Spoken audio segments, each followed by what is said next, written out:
Boa tarde a todos. Mais uma vez, uma grande satisfação estar aqui nessa casa de luz, onde nós só podemos agradecer a Deus, a Jesus, aos mentores dessa sociedade, aos nossos mentores que nos possibilitam estarmos aqui reunidos, e a todos esses espíritos amigos que nos ajudam, principalmente naqueles momentos em que mais nós estamos necessitados. Por isso, a partir desse instante, os nossos pensamentos, as nossas vibrações estão elevadas em direção a esse agradecimento a esses irmãos que nos possibilitam termos essa caminhada, essa jornada com mais determinação, com mais paz, com mais saúde, com mais felicidade. Muito obrigado, que assim seja.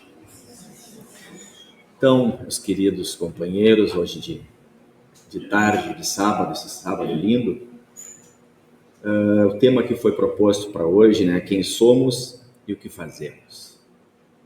São duas perguntas bem interessantes, parecem muito simples, muito singelas, mas são perguntas até, vou dizer assim, fundamentais para a gente compensar, para a gente compreender muitas situações que nós todos vivenciamos, né? Faz parte das nossas jornadas, das nossas caminhadas, mas que nós nunca, a gente esquece de questionar, fazer esses questionamentos. Se eu fizer pegar um por um agora, né, fazer uma fila aqui e perguntar para ti, quem tu és? Tenho certeza que todos responderão muito rapidamente, né? Meu nome é fulano de tal, minha idade é X, sou casado, sou solteiro, meu pai é fulano, minha mãe é fulano, eu moro em tal lugar, dá um endereço, muitos sabem CPF, número do RG, dão toda, né, se identificando, né, quem eu sou. Mas quando a gente faz uma pergunta, que ela é bem maior que isso, bem mais ampla que isso, porque envolve todos aqueles que fazem parte das nossas vidas, né? Quem somos? Quem somos nós? Aí a coisa começa a complicar, né? Porque a gente, na verdade, sabe muito de nós, mas sabemos muito pouco, né? Ou por desleixo, por não querer se interessar pelos outros, ou realmente por uma dificuldade de entendermos isso. Não é fácil nós termos essa compreensão de quem somos nós, quem nós somos. Mas é uma pergunta que nós todos deveríamos nos fazer seguidamente, repetidamente. Porque a resposta dessa pergunta, quem somos, ela dá uma sustentação muito grande para a nossa fé. A gente pergunta, eu tenho fé, mas a fé ela precisa ser sustentada, né? Então a primeira coisa, quem somos nós? Nós todos somos filhos do mesmo pai e da mesma mãe. Somos todos irmãos. Aí vocês devem estar pensando, eu sempre ouvi falar que eu era filho de Deus, né? Deus é pai. Quantas vezes a gente Deus é pai. Agora aparece esse cara aqui falando em mãe. E é uma coisa muito interessante, porque quando Jesus estava participando de um dos eventos, suas palestras, dos seus discursos, aquele onde ele estava repartindo o pão e fazendo a multiplicação dos pães e a multiplicação dos peixes, em determinado momento foi solicitado para Jesus que ele nos ensinasse a falar com Deus. E ele disse assim, Abvumbashmaya Netka Marma. Não entenderam nada, né? Não entenderam nada. Pois é. Essa é a língua que Jesus falava, o aramaico. Jesus falava várias línguas, mas era a língua que ele mais utilizava na sua comunicação era o aramaico. E a tradução disso é o seguinte: ó Pai e Mãe do Cosmos, origem nossa. Esse é o Pai Nosso original. Esse Pai Nosso ele está gravado numa pedra de mármore branco, lá em Jerusalém, onde tem o templo do Pai Nosso. Né? Ele é bem diferente daquele Pai Nosso que nós conhecemos, mas ele começa assim: ó Pai e Mãe do Cosmos, origem nossa. Ou seja, Jesus já citava uma mãe. Por que será que ele citava uma mãe nessa oração quando sempre se referia ao pai? Vocês conhecem algum filho que não tem uma mãe? Não pode ter, né? Pelo nosso conhecimento, não. Então é muito lógico que nós tenhamos a figura de Deus, aquela que nós idealizamos de Deus, não que seja essa mãe que nós conhecemos, física, biológica, mas essa mãe, o pai, porque normalmente o pai é muito razão e a mãe é emoção, sentimentos, essa união que nos deu origem. Então somos todos irmãos, sem exceção. Simples, criados simples e ignorantes, todos nós. Somos únicos, cada um de nós, espíritos únicos. Além dessas, hoje na Terra aqui já temos 8 bilhões e 500 mil habitantes encarnados, desencarnados 3, 4 vezes isso, 20 e poucos bilhões, 30 bilhões, 32, que orbitam na Terra, mas fora os outros que compõem todo o universo, bilhões, trilhões, 4 trilhões de espíritos, não existe nenhum, nem dois iguais. Não, dois iguais. Nós somos únicos. Podemos ter um gênio idêntico, univitelino, né, semelhante, mas são espíritos diferentes, com necessidades diferentes, com objetivos diferentes. Mas somos todos iguais. Quando um filho é gerado, tem 2 fatores que são fundamentais para que isso aconteça. Uma é a doação do homem, do macho, de um espermatozoide. E outra é a doação da mulher, da fêmea, de um óvulo.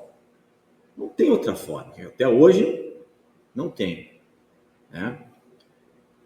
E que essa união somos nós. Então, nós somos parte dos nossos pais. Nós somos, cada um de nós carregamos uma fração dos nossos pais. Se nós estamos deduzindo que nós somos frações dos nossos pais e fomos criados, mas não sabemos de que forma isso aconteceu, todos nós somos uma pequena fração, uma pequena célula do nosso pai e da nossa mãe, que nós chamamos de Deus. Todos nós. Por isso que Jesus, em determinado momento, diz: vós sois deuses, deixai brilhar as vossas luzes. Então nós todos somos uma pequena fraçãozinha de Deus. Aí nós podemos assim fazer uma pergunta também. Hoje nós vamos cheio de perguntas. Puxa vida, se eu sou uma fração de Deus, uma pequena fração, mas que pai e mãe é esse que nos coloca num lugar como esse onde nós estamos habitando atualmente, passando pelos maiores desafios aí, os maiores perrengues, como se diz, né? Maiores problemas físicos, problemas espirituais, problemas financeiros, problemas de relacionamentos com colegas, com amigos, com familiares. Que pai e mãe é esse que permite que a gente, que nos deu origem e nos permite que a hora que nós estamos pedindo um pão, nos dá uma pedra, um tijolo, né?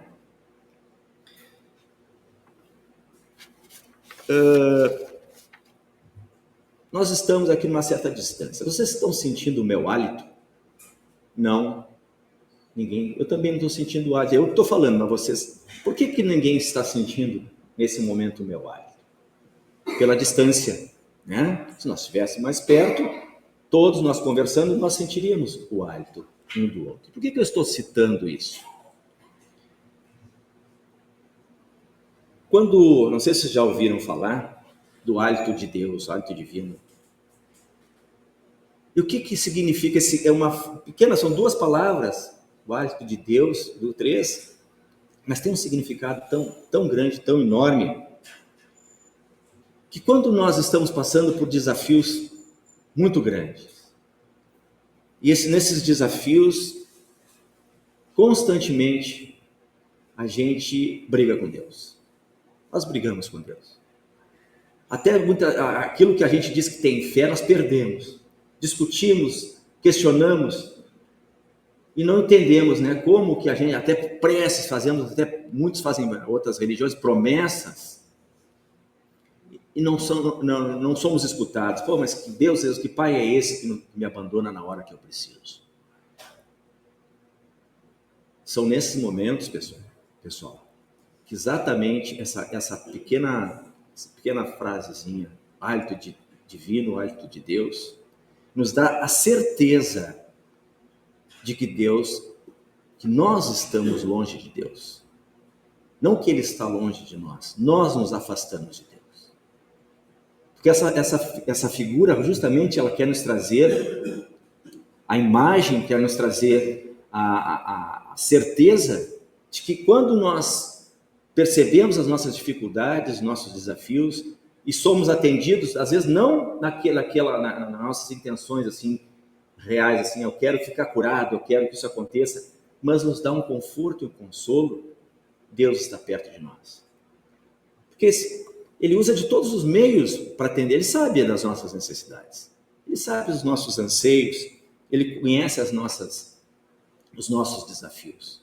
E quando nós percebemos isso e pedimos explicações, Ele usa as mais diversas formas para nos trazer essas informações de por que e para que nós estamos passando por isso. Então, por isso que o hálito de Deus é importante. A gente perceber as situações que nos estão sendo oferecidas, né, para essa esclarecimento as nossas dores, vamos botar assim. E quando a gente chega a essa conclusão que nós somos filhos do mesmo Pai, né, quem somos nós? Que nós estamos aqui e temos condições de conversar e receber a resposta de Deus. Vem a segunda pergunta da questão de hoje. Hoje não está aqui na tela, né? O que nós estamos fazendo aqui? Como a gente escuta, né? Muitas pessoas, principalmente nas tarefas dos centros espíritas que têm valorização à vida, que pensam em desistir. Eu não sei o que eu estou fazendo aqui, o que eu vim fazer. A minha vida, desde que eu nasci, são dificuldades, são desafios, são momentos difíceis em todos os sentidos. Por que eu estou fazendo? Estou aqui, o que eu vim fazer? Eu estou com vontade de ir embora. E aí, são nesses momentos que justamente Deus nos responde. Das mais variadas formas. E uma das formas, das ferramentas que Ele se utilizou, né, de um tempo para cá, para nos dar essas informações, é a doutrina espírita. O espiritismo, o kardecismo, a doutrina espírita. Está falando isso porque nós estamos dentro de uma casa espírita? Não. Muito pelo contrário. Porque justamente a parte toda filosófica, científica da doutrina dá uma sustentação de veracidade nas informações que nos são transmitidas pelos espíritos. Do que nós estamos fazendo aqui? Se nós olharmos no estudo, quem estuda, já estudou ou vai estudar, e a gente recebe a informação que nós, hoje até no Evangelho no Lar, foi citado, não sei se lembram, vocês perceberam, os reinos de Deus. Nós já participamos, vivemos em vários reinos de Deus. Nós todos já participamos do reino mineral. Todos nós já fomos mineral, pedra. Por que um dia nós somos mineral? Justamente para que nesse momento, nessa situação, nós aprendêssemos aquilo que é uma das coisas mais importantes, atração. O mineral, vocês podem ver, se vocês pegarem a pedra, quanto mais dura, é porque mais as partículas estão unidas. Aqueles minerais mais, vamos dizer assim, frágeis, estão mais separados. Então, o que significa isso? Que nós, eu digo nós, humanidade, unidos, nos ajudando. Foi falar da caridade, né? Hoje, quando ela falou do samaritano,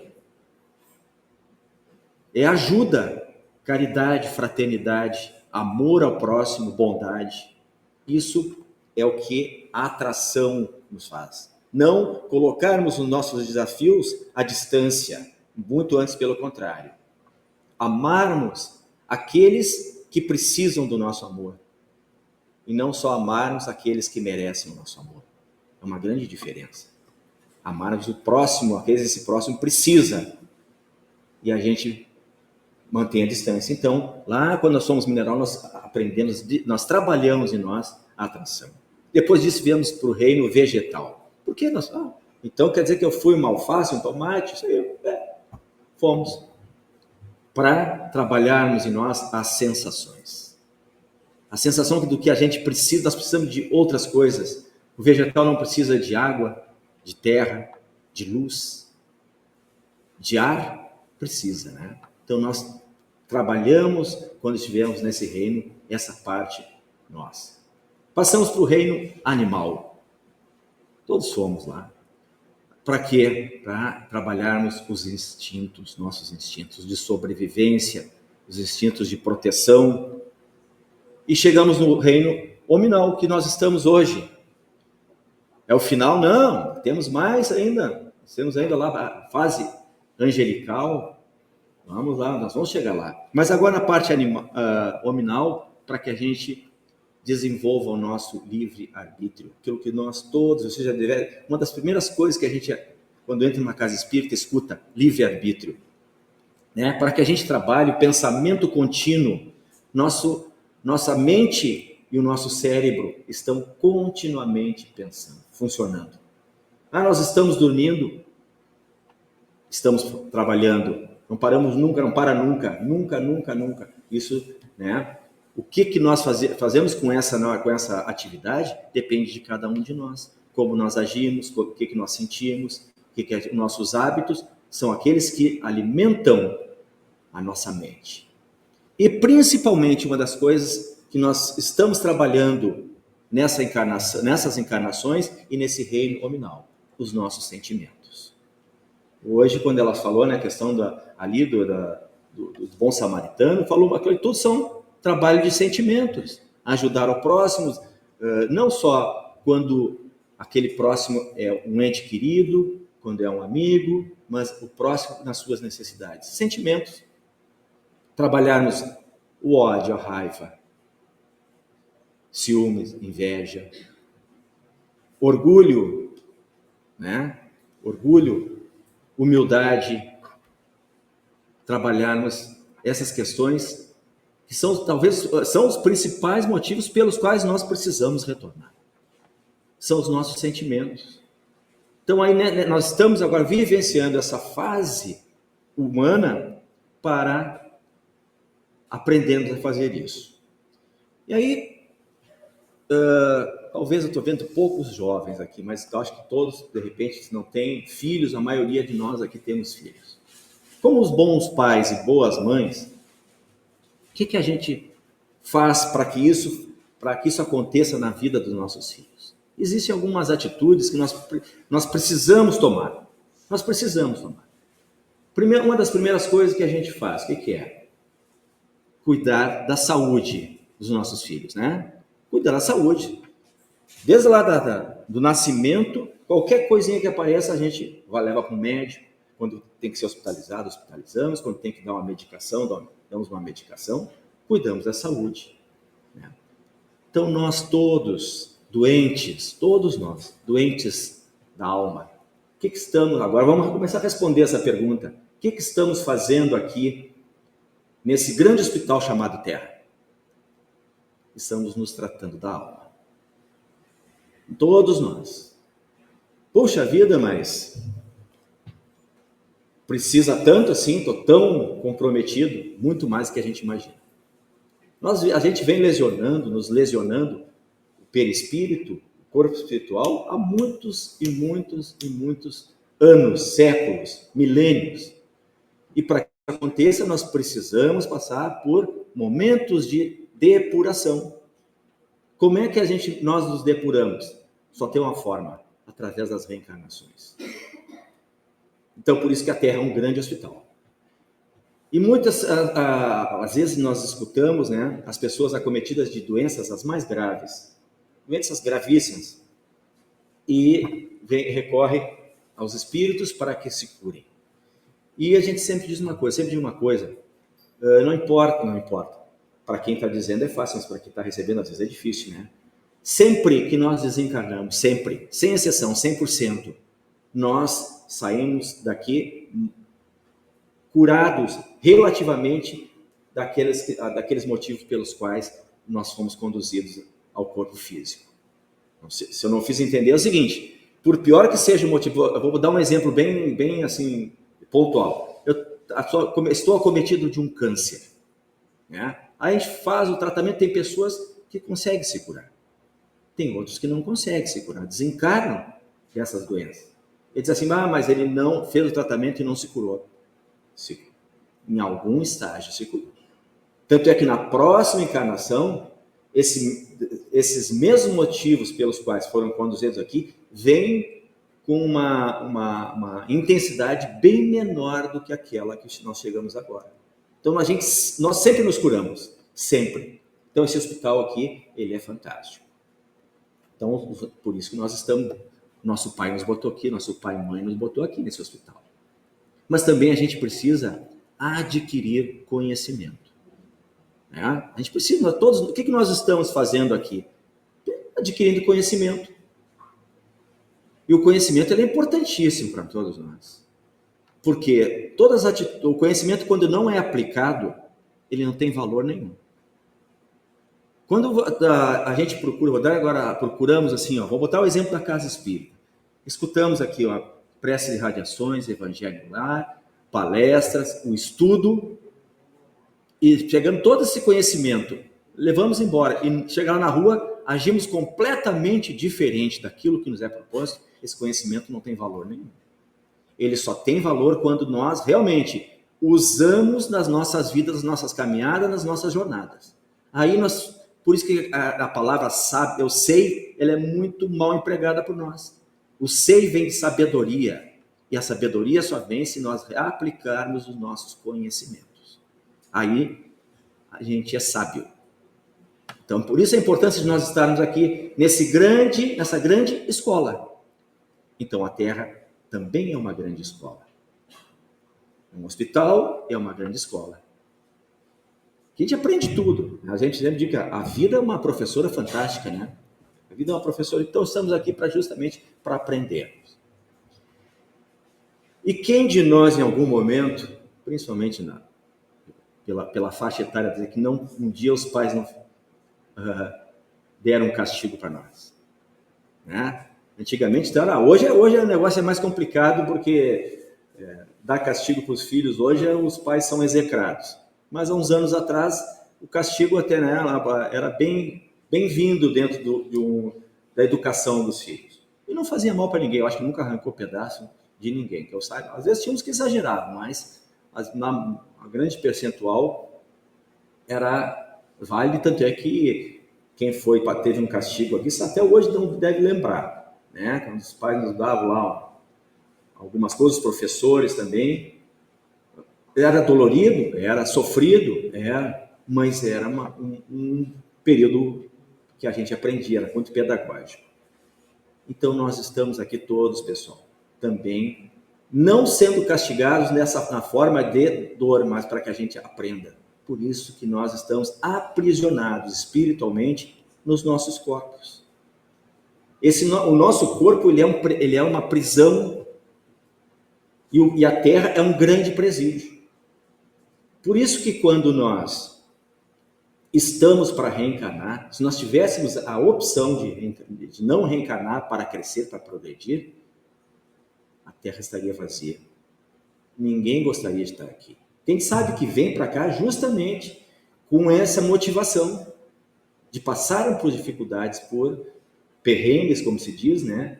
Por aquelas que nós também catalogamos como desgraças, fundo do poço, tragédias. Nós sabemos disso. Sabemos, mas sabemos também que necessitamos vir para cá. Então, quando a gente desencarna, nós estamos nos libertando desse presídio. Isso está no Evangelho, não estou inventando. Se olhar lá, fala que a Terra é exatamente essas três coisas: é um hospital, uma escola e um presídio. No Evangelho diz isso. Isso não saiu da minha cabeça. Então, motivos por isso que nós estamos fazendo aqui? Todos nós estamos evoluindo. Nós estamos aqui, a nossa missão para cada um de nós é nos tornarmos seres humanos melhores, espíritos melhores. Não tem, mas eu vim aqui para ajudar o fulano, eu vim aqui para ser isso. Não, nós viemos, a não ser que esses espíritos diferenciados que reencarnaram aqui, um Chico Xavier, um Divaldo, Irmã Dulce, Madre Teresa, Buda, são espíritos de escola diferenciados, mas nós viemos aqui para nos melhorarmos, essa é a nossa missão. Fazermos isso acontecer. Né? Eu vim aqui para me modificar. E quando eu consigo fazer isso, nem que seja um pouquinho, só tem duas maneiras, né? Através da evolução intelectual e principalmente da evolução moral. Nós temos que evoluir moralmente, em todos os sentidos.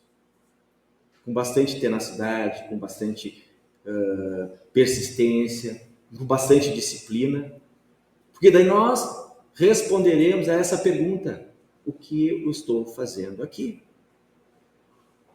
E normalmente quando como é que nós começamos a nos questionarmos?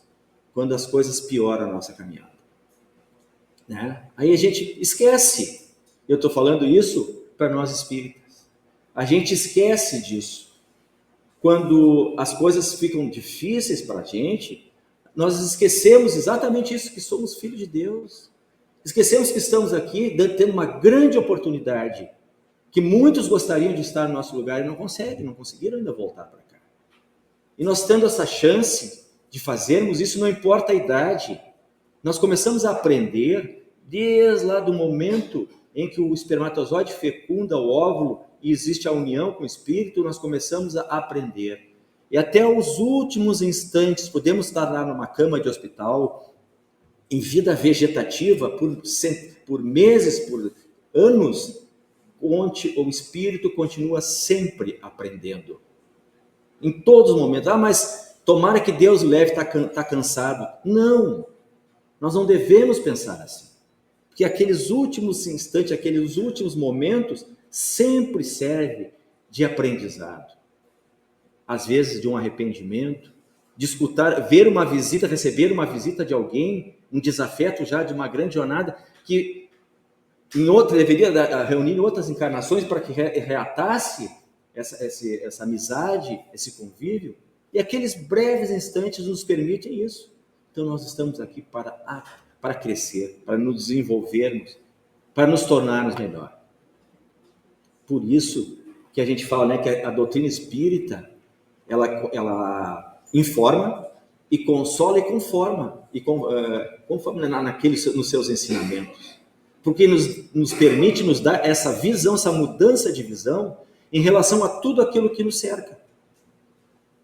Porque se nós olharmos, eu digo nós, quando a gente começa a passar por situações que a gente não gosta, a primeira reação que nós temos é de nos acharmos uns coitadinhos. Né? Eu não merecia passar por isso. Por que eu estou passando por isso? Para que eu estou passando por isso? Se eu não fiz nada para merecer isso. E muitas vezes a pergunta deveria ser diferente, né? Para que eu estou passando por isso? O que eu não fiz para estar passando por isso? O que está sendo me oferecido por Deus para que eu me modifique, que eu aprenda, para que eu consiga evoluir e crescer? São perguntas importantes, pessoal, que nós devemos fazer regularmente para nós todos. As respostas, e nós sempre recebemos respostas, hein? Lembrem-se sempre do hálito de Deus, o hálito divino. As respostas nos chegam. Às vezes elas nos chegam das mais variadas formas. Chegam através de uma música que nos toca.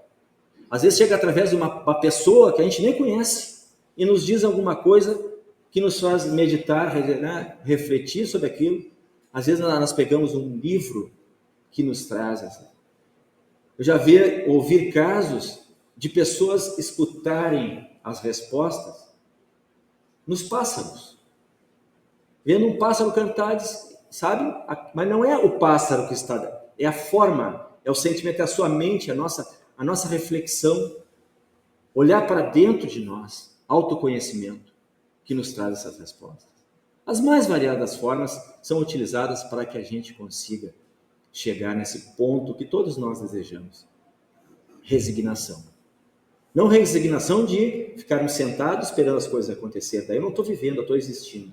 Mas quando eu ajo, quando eu reajo, quando eu me movimento nessa busca incansável, eu vou dizer assim, infinita, de me tornar um espírito melhor, eu encontro sempre motivações, em todos os lugares, para fazer, para andar e praticar essa oportunidade que nós temos de um dia chegarmos a mudar desse reino que nós estamos hoje, né, que é o reino animal, para nos tornarmos anjos. Mas agora eu estou lembrando de alguém aqui, fulano não vai conseguir. Esse aí eu tenho certeza que não. Todos vamos conseguir. Todos nós vamos. Depende exclusivamente de cada um de nós. A pressa é nossa. Jesus já disse, né? Eu tenho pressa que vocês cresçam, mas não tenho urgência. Não tem urgência. Agora ele tem pressa por quê? Porque ele é o nosso tutor, é o nosso mentor, é o nosso guia. É aquele que é responsável por nós. Então, como todo responsável, tem o quê? Tem pressa de que a gente faça algo melhor por nós mesmos. Mas não tem urgência, porque ele sabe que precisa que essa mudança seja feita com solidez, que seja algo definitivo, que seja algo que fique impregnado em nós, para daí sim nós conseguirmos chegar nos objetivos pelos quais nós recebemos a oportunidade das reencarnações. Então chegamos no nosso horário, né, pessoal? Espero ter deixado uma pequena mensagem, uma reflexão para cada um. Eu acho que a intenção é essa. Que cada um chegue em casa hoje e pegue o Evangelho, abra ali e reflita. Primeiro, quem sou eu? Mas fazer essa pergunta e responder com bastante, vamos dizer, isenção. E depois chegar a responder essa outra pergunta. O que eu estou fazendo aqui? A gente, quando faz isso, a gente começa a se conhecer profundamente, nós percebemos as mudanças que nós precisamos fazer. Porque a gente se conhecendo, a gente consegue detectar aqueles pontos que ainda não são problemáticos na evolução. E as reformas necessárias, nós conseguimos trabalhá-las. Aceitar que eu sou um espírito imperfeito, eu sou um pobre de espírito, eu sou um espírito pobre. Aceitar isso, mesmo que isso nos faça chorar muitas vezes. Isso foi Jesus quem disse as duas primeiras bem-aventuranças. Bem-aventurados os pobres de espírito e bem-aventurados os que choram, porque serão consolados. Então, me reconhecendo um espírito pobre, um pobre de espírito, eu vou chorar. Mas esse choro, ele sempre vai fazer com que eu reaja, que eu sobreviva, que eu crie forças para continuar na jornada. Então, mais uma vez, agradecer a Deus, a Jesus e aos Espíritos amigos, essa grande oportunidade que recebemos de estar aqui reunidos, nessa tarde iluminada, e que possamos cada vez mais sermos merecedores de todo o carinho e dessa atenção que está sendo destinada. Muita luz e muita paz a todos. Que assim seja. Graças a Deus.